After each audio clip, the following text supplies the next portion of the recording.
pelik lah ada setepak tu kan. Bukan setepak je, banyak tepak lah. Jadi dia gapo ni dia ada tanda dah benar.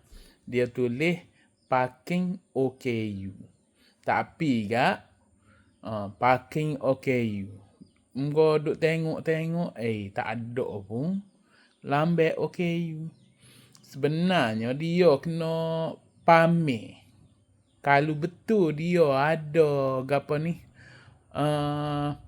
OKU, kad OKU, dia kena pamer di kereta.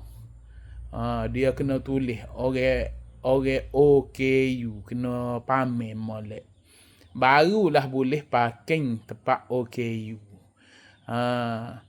Tapi duk tengok-tengok memang tak ada dah. Tak tahulah. Kalau dia pergi tunjuk kad ke. Kalau tidak dia tak ada pamer gitu. Masalah lah. Bila kita ni OKU, kita pergi nak parking ke, nak duduk ke, tak ada pun lambat OKU. Teruklah. Nyanyo kita.